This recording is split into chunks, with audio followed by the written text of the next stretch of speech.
पिछले नबियों के पास जब हजरत तायुर सिद्रा किताब लेकर के आए तो सारी किताब एक मर्तबा में दे करके चले गए। हुजूर के पास आए तो एक मर्तबा नहीं, 23 साल तक हुजूर की बारगाह में आते रहे। सुभान अल्लाह। और फिर सुने, कहते हैं उलमा लिखते हैं एक वजह यह भी है कि पिछले अंबिया इकराम जब उनके ऊपर किताबें नाजिल होती थी तो वो पैगंबर, वो रसूलाने इज़ाम किताबों को लेने के लिए उस मकाम पर जाते थे जहां पर किताब नाजिल होती थी।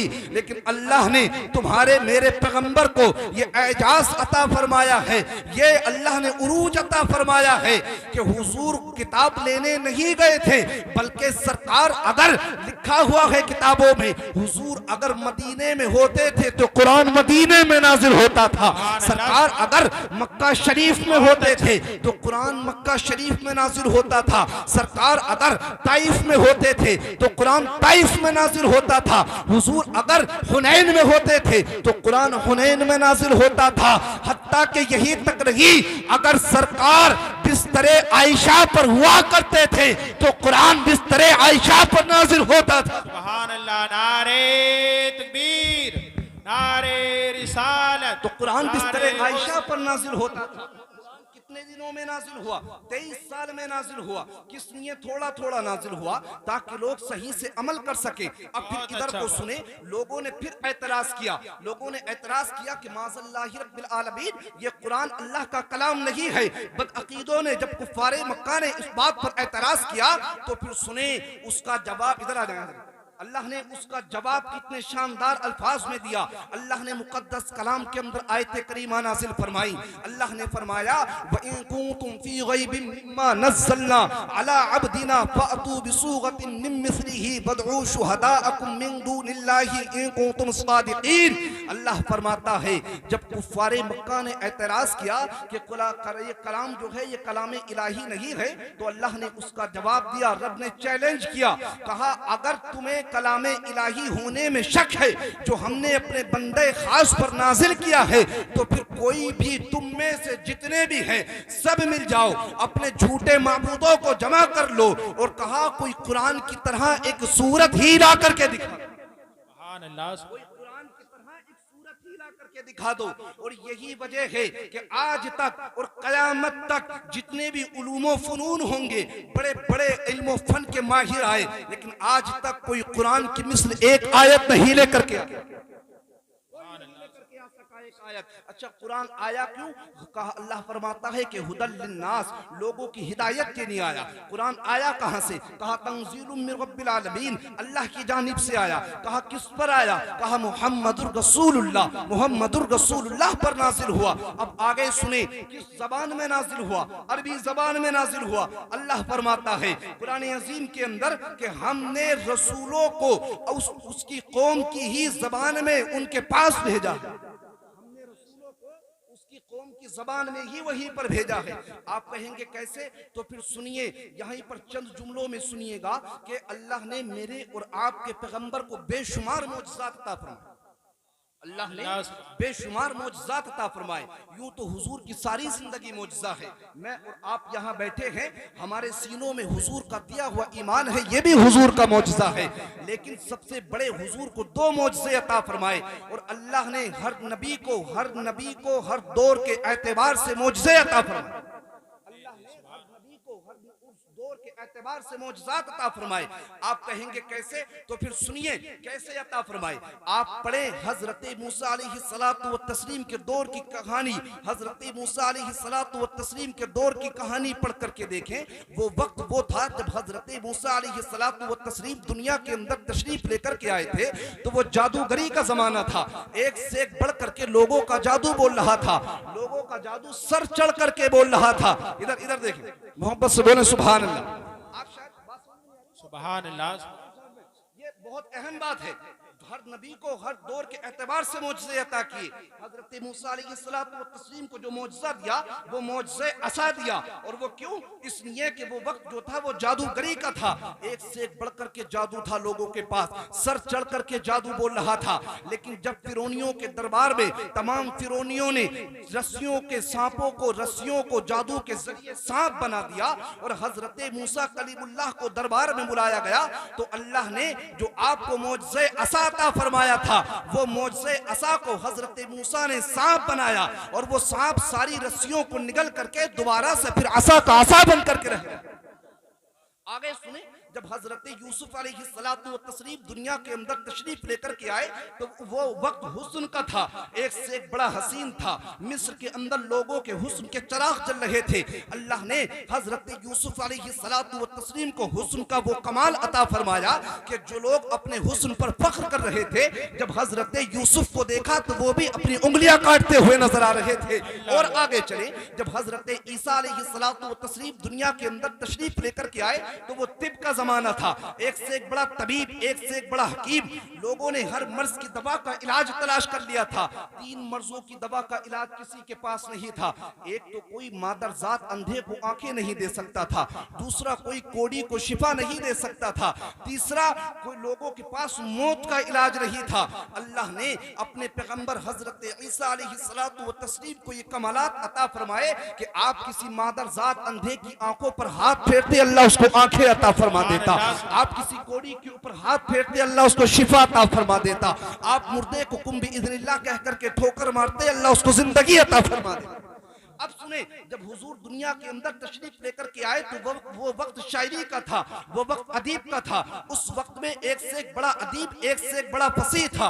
अरब के लोग अपने आप में बहुत बड़ा, अपने आप को अदीब समझते थे, फसीह समझते थे, बलीग समझते थे। अपने सामने किसी को कलाम करने की हिम्मत और जसारत नहीं देते थे, दूसरे लोगों को अजमी और गूंगा कहते थे। लेकिन जब अल्लाह ने कुरान नाजिल किया और अल्लाह ने उनको चैलेंज किया, कहा कि लाओ, ला करके दिखाओ कोई कुरान की मिस्ल एक सूरत ही ला करके दिखा दो, तो जो लोग अपने अदीब व फसीह होने पर फख्र कर रहे थे वो भी अपने सरों को नीचे झुका करके यही कह रहे थे कि जिसको बरेली के कलंदर ने सरजमीन बरेली पर बैठ करके लिखा था कि या रसूल अल्लाह तेरे आगे यूं है तबे लचे फुसहा अरब के बड़े बड़े, कोई जाने के मुंह में ज़बान नहीं बल्कि जिस्म में जान। सुभान अल्लाह। और बहुत अच्छा भाई, बहुत। या रसूल अल्लाह जिंदाबाद, जिंदाबाद। और दूसरा मोजज़ा, जो बड़ा मोजज़ा, दूसरा मोजज़ा अल्लाह ने जो सबसे बड़े मोजज़े, पहला बड़ा मोजज़ा मोजज़े कुरान और ये क़यामत तक रहने वाला है, और फिर दूसरा मोजज़ा मोजज़े मेराज, ताकि कोई बदअकीदा ये ना कह सके कि साइंस तहतुस्सरा में पहुंच गई, साइंस चांद पर पहुंच गई, लोगों ने ये जांच लिया कि माँ के शिकम के अंदर क्या है। इसलिए अल्लाह ने उस वक्त के लोगों के घमंड को तोड़ने के लिए हुजूर को मोजज़े कुरान दिया था, और आज के लोगों को घमंड को तोड़ने के लिए और कयामत तक के लोगों के घमंड को तोड़ने के लिए हुजूर को मोजज़े मेराज अता फरमाया, ताकि कोई बदअकीदा ये ना कह सके कि साइंस तो चांद पर पहुंच गई, तुम्हारे पैगंबर कहां पहुंचे। इसीलिए अब से तकरीबन 1450 साल पहले अल्लाह ने अपने पैगंबर को मोजज़े मेराज दे करके ये बतला दिया कि जहां साइंस की सोच नहीं जा सकती है उससे आगे मेरे पैगंबर के कदम जा चुके हैं। सुभान अल्लाह। नारे तकबीर, नारे रिसालत, नारे गौसियत, मसलके आला हजरत, जश्न दस्तार बंदी। अब सुने, आगे सुने फिर कुरान अजीम के ताल्लुक से। क्या कुरान अजीम, अच्छा फिर वक्त गुजरता गया, हुजूर अलैहिस्सलातु व तस्लीम दुनिया के अंदर से जाहिरी तौर पर तशरीफ ले, दुनिया से बज़ाहिर सरकार चले गए। अब सुने, हजरत अबू बकर सिद्दीक का जब दौरे खिलाफत आया, हजरत अबू बकर सिद्दीक को उन्हें पहले खलीफा है मुसलमानों के, आता है कि जब हजरत अबू बकर सिद्दीक का दौरे खिलाफत आया तो एक जंग हुई, जंगे यमामा। जिस किससे हुई? मुसैलमा कज़्ज़ाब से, जिसने नबूवत का झूठा दावा किया था, और इसने झूठा दावा तो हुजूर की ज़ाहिरी जिंदगी में ही कर दिया था, और जब इससे जंग हुई तो इस जालिम को कत्ल कर दिया गया। और फिर उस जंग के अंदर 700 ऐसे सहाबा शहीद हुए कि जो हाफिज़े कुरान थे। अल्लाह अल्लाह 700 ऐसे सहाबा शहीद हुए कि जो हाफिज कुरान थे। अब जब ऐसे सहाबा शहीद हुए, कुरान अभी एक जगह जमा नहीं हुआ है, अलग अलग मुतफर्रिकात सफ़हात पर है, सहीफों में है। हजरत उमर फारूक आजम आए हजरत अबू बकर सिद्दीक की बारगाह में, आकर के बहुत अदब के साथ मशवरा दिया। कहा, खलीफतुल मुस्लिमीन, मेरा मशवरा यह है कि कुरान अजीम को जमा कर लिया जाए, इसलिए कि अगर कुरान अजीम को एक जगह जमा नहीं किया गया तो मुझे खौफ है कि कहीं कुरान हमसे दूर नहीं हो। और ये खुलफाए राशिदीन को जो अल्लाह रब्बुल इज्जत ने उनको इस तरफ तलकीन की थी, मतलब अल्लाह रब्बुल इज्जत ने उनके जहन को इस तरफ किया कि तुम कुरान अजीम को जमा करो ताकि कुरान अजीम की सही से हिफाजत हो सके। अब आए हजरत अबू बकर सिद्दीक की बारगाह में, हजरत अबू बकर सिद्दीक ने फरमाया, कहा, जिस काम को हुजूर ने नहीं किया तो मैं कैसे कर सकता हूँ। लेकिन जब सहाबा का मशवरा हुआ तो फिर इस बात पर इत्तिफाक हुआ कि हाँ, कुरान अजीम को जमा कर लिया जाए। अब जब कुरान अजीम को जमा करने की कोशिशें की गई, हजरत ज़ैद बिन साबित, ये कातिब वही हैं, और भी बहुत सारे सहाबा कातिब वही हैं। हजरत ज़ैद बिन साबित को हजरत अबू बकर सिद्दीक ने बुलाया और बुलाकर के कहा, तुम जहां जहां भी कुरान अजीम है, जिन जिन के पास भी कुरान अजीम है, उन सब से सारा का सारा कुरान इकट्ठा करो। हजरत ज़ैद बिन साबित कहते हैं मेरे लिए कुरान अजीम को जमा करना बहुत मुश्किल था, हत्ता की किताबों में जुमले लिखे हैं। आप फरमाते हैं कि अगर पहाड़ों में से किसी पहाड़ को एक जगह से दूसरी जगह पर मुंतकिल करने के लिए मुझसे कहा जाता तो वो मेरे लिए आसान हो जाता, लेकिन कुरान को जमा करना मेरे लिए आसान नहीं था। और फिर हजरत उमर फारूक आजम ने मस्जिद नबवी के अंदर खड़े होकर के ऐलान किया। आपने ऐलान किया, जिस किसी के पास जो भी सहीफा है, जो भी आयतें हैं, जो भी कुरान अजीम का जुज है, वो हमारे पास लेकर के आए। हजरत ज़ैद बिन साबित, हजरत फारूक आजम मस्जिद नबवी के दरवाजे पर बैठ गए और जो भी कुरान की आयतें लेकर के आते उस पर 2 गवाह पेश करते थे। और किताबों में लिखा है हजरत ज़ैद बिन साबित भी हाफिज कुरान थे और हजरत अबू बकर सिद्दीक भी हाफिज कुरान थे। हजरत अबू बकर सिद्दीक भी हाफिज कुरान थे। और ये जमा मतलब गवाह क्यों लेते थे? मुबालगे के तौर पर, एहतियात के तौर पर, ताकि कल को कोई बदअकीदा एतराज ना कर सके। अब कुरान अजीम जमा होना शुरू हो गया। अब हजरत अबू बकर सिद्दीक के दौरे खिलाफत में भी कुरान अजीम एक जगह तो हो गया, मतलब अलग अलग सहाइफ में, अलग अलग सहीफों में, ऐसे समझ लीजिएगा कि जैसे कुरान अजीम के 30 सिपारे पेटी में अलग अलग होते नहीं होते, ऐसे ही अलग अलग सहीफों में जमा हो गया। वही सूरतों पर तरतीब दी कि जिस तरतीब पर हुजूर अलैहिस्सलातु व तस्लीम ने अपने सहाबा को तलकीन की थी, वही तरतीब दी गई, वही तरतीब दी गई, लेकिन अलग अलग सहीफों में था।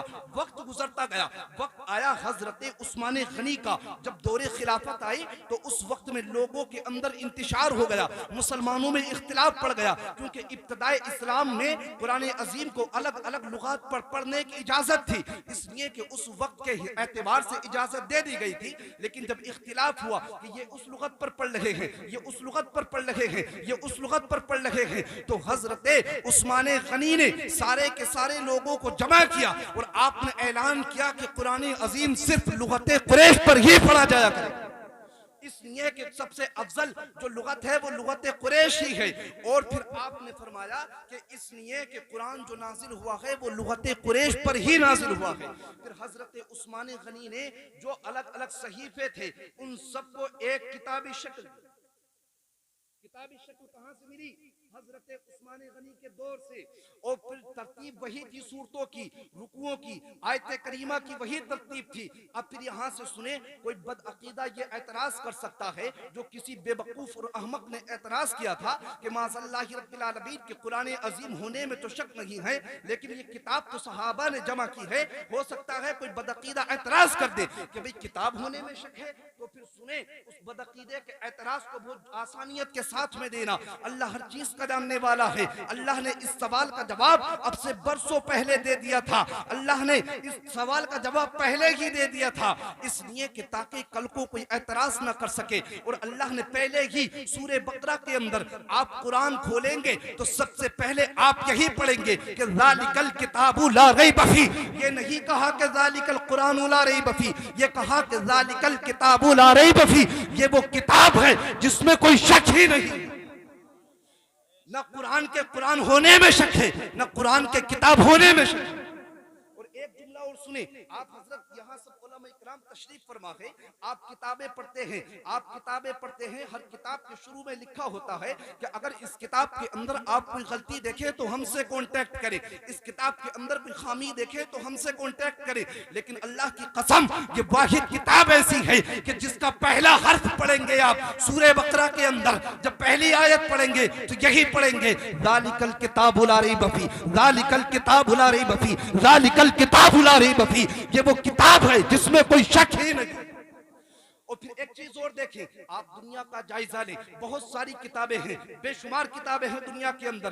कुछ किताबें ऐसी हैं जिनको डॉक्टर पढ़ते हैं, कुछ किताबें ऐसी हैं जिसको इंजीनियर पढ़ते हैं, है नहीं है, मोहब्बत से बोले सुभान अल्लाह। कुछ किताबें ऐसी हैं कि जिसको IPS पढ़ते हैं, कुछ किताबें ऐसी हैं कि जिसको शुअरा पढ़ते हैं, कुछ किताबें ऐसी हैं जिसको इंजीनियर पढ़ते हैं, जिसको छोटे पढ़ते हैं, कुछ किताबें ऐसी हैं जिसको बड़े पढ़ते हैं। लेकिन अल्लाह की कसम, ये वाहिद किताब ऐसी है कि जिसको डॉक्टर भी पढ़ते हैं, इंजीनियर भी पढ़ते हैं, कि जिसको बच्चे भी पढ़ते हैं, बड़े भी पढ़ते हैं, छोटे भी पढ़ते हैं, बड़े भी पढ़ते हैं। और जो अल्लाह के कुरान को पढ़ता है, अल्लाह उसकी जिंदगी को बदल दिया करता है, सुभान अल्लाह, अल्लाह उसकी जिंदगी को बदल देता है। अच्छा एक बात और सुने, दुनिया की किताबें पढ़े तो आप एक किताब को एक मर्तबा पढ़ेंगे, दोबारा से पढ़ने को दिल नहीं करता। आप एक किताब का एक मर्तबा मुताला कर ले, आप सोचते हैं बस इसको तो पढ़ लिया, लेकिन ये कुरान अजीम का इतना बड़ा एजाज है कि आप इसको जितना पढ़ें इतना आपको लुत्फ आ जाएगा। और यही तक नहीं,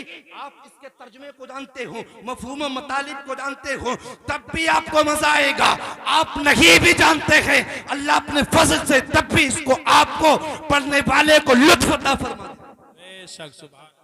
तब भी इसके पढ़ने वाले को लुत्फ मिलता है। और फिर हुजूर फरमाते हैं, सरकार फरमाते हैं कि ये कुरान अल्लाह की लटकती हुई रस्सी है, जिसका एक सिरा अल्लाह के दस्ते कुदरत है और दूसरा सिरा बंदों के हाथ में। कुरान अल्लाह की लटकती हुई रस्सी है, जिसका एक सिरा का है अल्लाह के दस्ते कुदरत और दूसरा सिरा बंदों के हाथ में। और हुजूर ने फरमाया एक मौके पर, आका ने फरमाया कि मेरे सहाबा, मैं तुम्हारे दरमियान दो चीजें छोड़ करके जा रहा हूं, और उन दोनों चीजों को तुम अगर मजबूती से थामे रहोगे कभी भी गुमराह नहीं होगे। सहाबा ने अर्ज किया, या रसूलल्लाह वो चीजें कौन सी हैं? आका ने फरमाया, एक हाथ में अहले बैत को थामे रहना और दूसरे हाथ में कुरान को थामे रहना। तुम यहां भी कामयाब रहोगे, आखिरत में भी कामयाब रहोगे।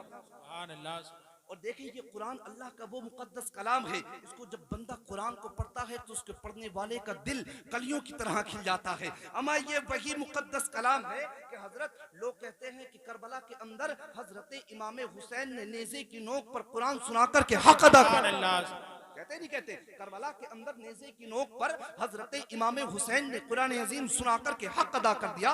डॉक्टर इकबाल कहते हैं, नादान इंसान हो तुमने कुरान अजीम से मरना सीखा है, काश कुरान से जीना सीख ले, काश कुरान से जीना सीख लेते। आप लिखते मतलब लोग कहते हैं कि करबला के अंदर हजरत इमाम हुसैन ने नेज़े की नोक पर कुरान सुनाकर के हक अदा कर दिया। बेशक हकीकत बात है, कोई शक नहीं है, कोई एतराज नहीं है, लेकिन कैसे किया हक अदा, कैसे किया, क्यों किया? आप बैकग्राउंड पढ़े उनका, आप उनके वालिदैन की हिस्ट्री पढ़े, आप उनके माता पिता की हिस्ट्री पढ़े, आप उनके वालिदैन की हिस्ट्री पढ़े। क्या हिस्ट्री है? अपनों ने तो अपनों ने, गैरों ने लिखा है कि हजरत अली जब कुरान पढ़ते थे, इतना कुरान पढ़ते, इतना कुरान पढ़ते कि आप घोड़े की जीन पर एक पांव रखते थे और घोड़े की दूसरी जीन पर पांव रखने से पहले पहले अल्लाह के कुरान की तिलावत कर लिया करते थे। हजरत फातिमा ज़हरा जब चक्की चलाती थी तब अल्लाह का कुरान पढ़ती थी। हजरत फातिमा ज़हरा जब काम काज करती थी तब अल्लाह के कुरान की तिलावत करती थी। मतलब पहले मदीने के अंदर हजरत अली ने कुरान पढ़ने का हक अदा किया था, हजरत फातिमा ज़हरा ने कुरान पढ़ने का हक अदा किया है। उसके बाद जाकर के करबला के अंदर नेज़े की नोक पर हजरत इमाम हुसैन ने कुरान सुना करके कुरान पढ़ने का हक अदा कर दिया। सुभान अल्लाह, सुभान अल्लाह। और देखें, ये तो अल्लाह का वो मुकद्दस कलाम है कि जब बाप पढ़ता है, माँ पढ़ती है, तो बेटा नेज़े की नोक पर कुरान सुनाता है। और अगर इसी कुरान को बहन पढ़ती है तो भाई मान लेकर के आ जाता है। मोहब्बत से बोले सुभान अल्लाह।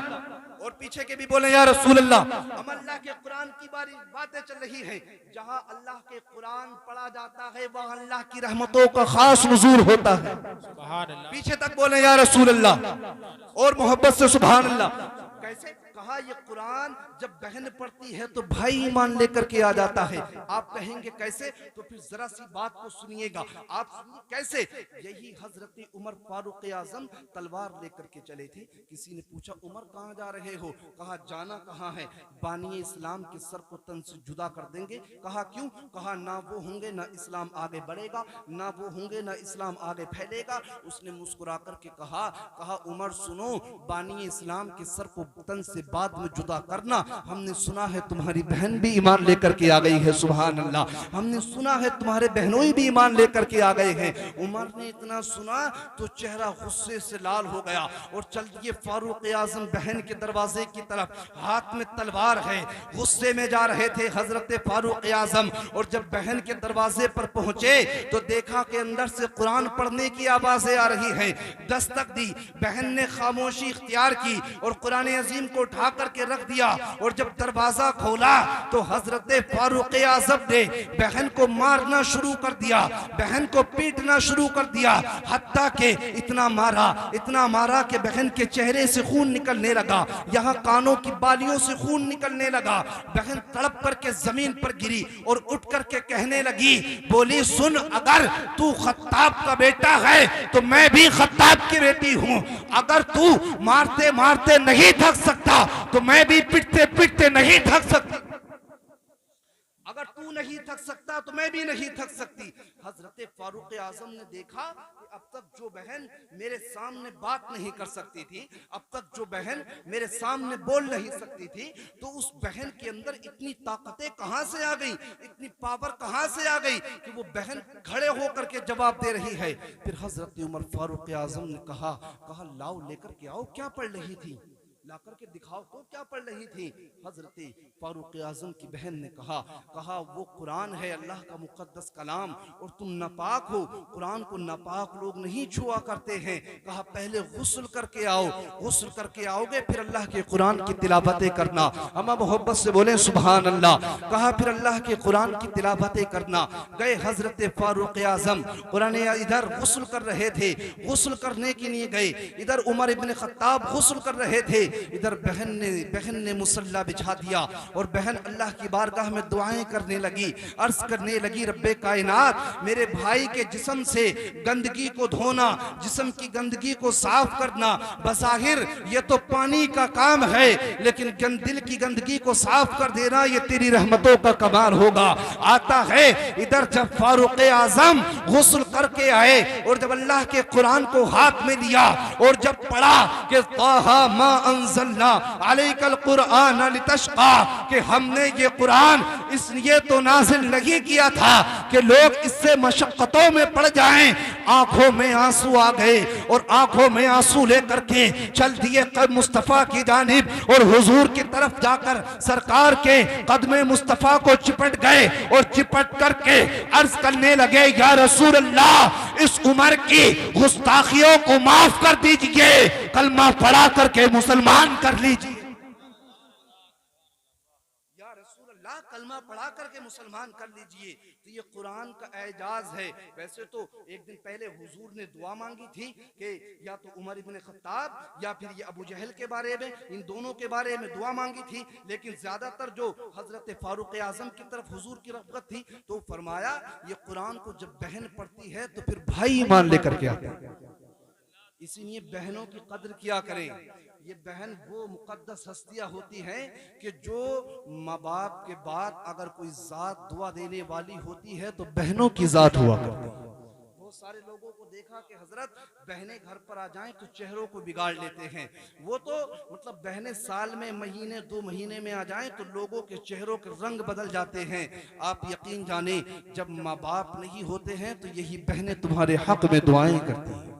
इन बहनों की कदर करें, इन माओं की कदर करें। और ये कुरान अल्लाह का वो मुकद्दस कलाम है, इस कुरान अजीम की तिलावतें करें। आप देखें कि अल्लाह का वो पाकीज़ा कलाम है कि जब माँ पढ़ती है, बहन पढ़ती है तो भाई ईमान लेकर के आ जाता है। और यहीं तक नहीं, आप तारीखें पढ़ करके देख लें कि जब जब भी कुरान पढ़ा गया है लोगों की तकदीर बदल गई, लोगों की तकदीर बदल गई है। आप कहेंगे कैसे? तो आप तारीखें उठा करके देख लें, आप तारीखें पढ़ें, हजरत गौस आजम के बारे में पढ़ के देखें। हजरत गौस पाक के वालिद अल्लाह के कुरान की तिलावत करते थे।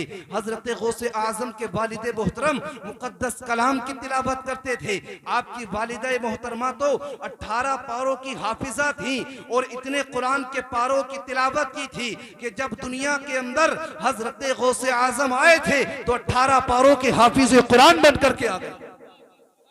18 पारों के हाफिज कुरान बन करके आ गए थे। ये किताबों में लिखा हुआ है। लेकिन आप देखें, आजकल के माहौल देखें, हर चीज के लिए वक्त होता हमारे पास, होता नहीं होता? हर चीज के लिए टाइम होगा। आप देखें घर के अंदर सीरियल चल रहा है, उसके लिए टाइम है। घर की औरतें सीरियल में वक्त गुजार रही हैं, घर के नौजवान न जाने कहां कहां टाइम गुजार रहे हैं।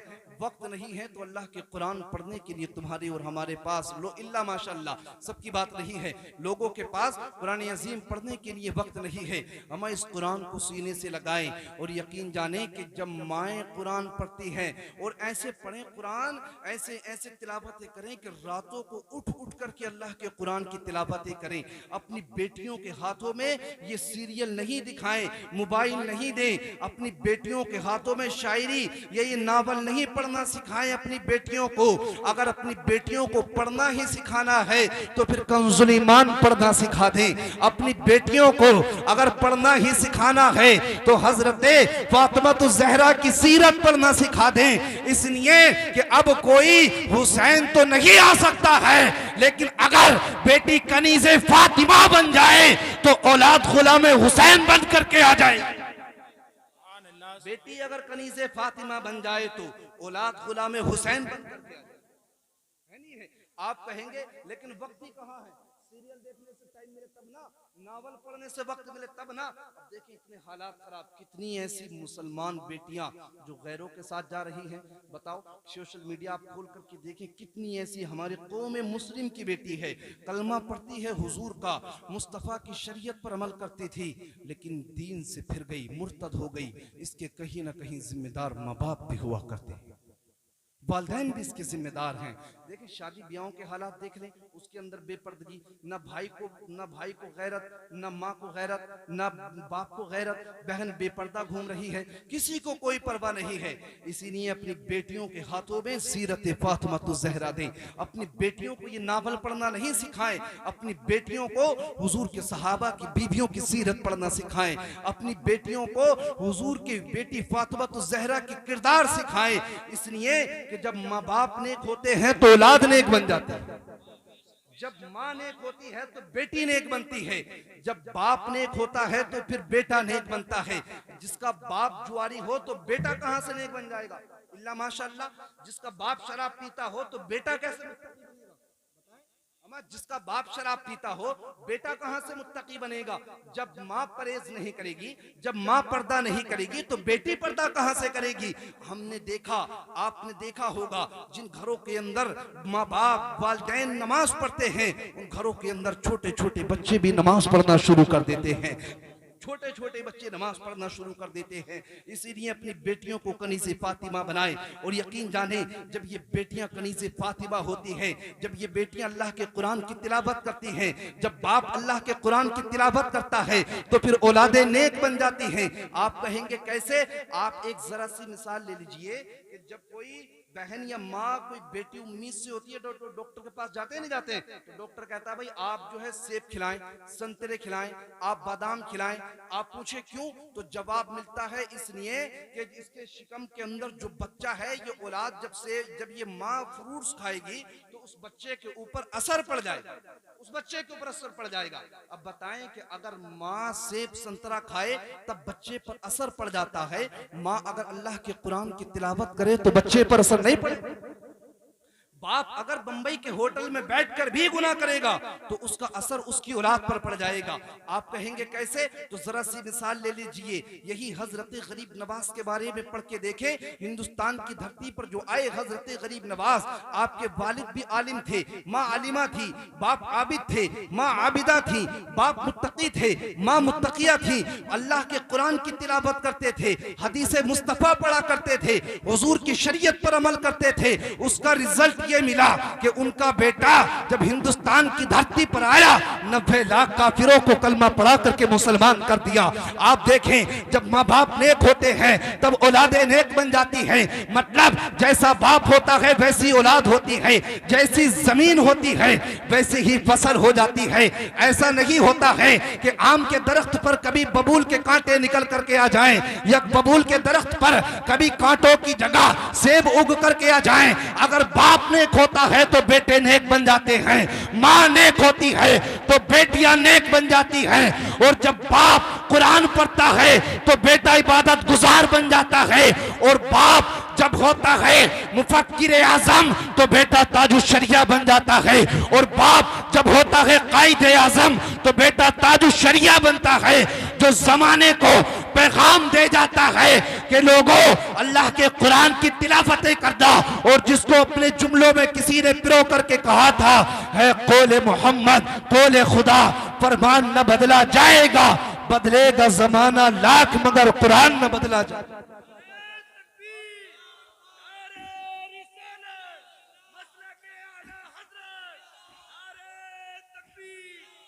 कुरान की हिफाजत करें। और ये जो हाफिज कुरान, बस आखिरी बात, ये जो हाफिज कुरान यहाँ से फारिग हो रहे हैं, क़यामत के दिन इनके किताबों में लिखा है इनके और इनके माँ बाप को ऐसे जोड़े पहनाए जाएंगे कि लोग देखेंगे तो देखते हुए रह जाएंगे, देखते हुए रह जाएंगे।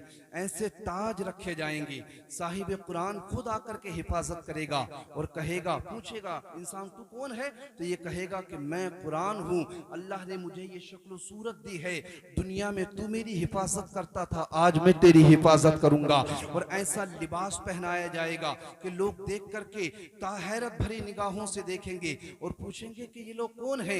आवाज आएगी, ये लोग वो हैं, इन्होंने दुनिया के अंदर अपने बेटों को हाफिज कुरान बनाया था, अल्लाह ने उसका बदला ये दिया है कि आखिरत में इनके मकामात को बुलंदियां अता फरमा दी है। अल्लाह पाक हम सबको इन बातों पर अमल की तौफीक अता फरमाए और रब्बे कायनात हम सबको मुस्तफ़ा के दीन पर अमल करने की तौफीक अता फरमाए। जो अगलात हो गए हों उसको माफ़ फरमाए। बुलंद आवाज़ से कलमा शरीफ पढ़ लीजिए एक मरतबा।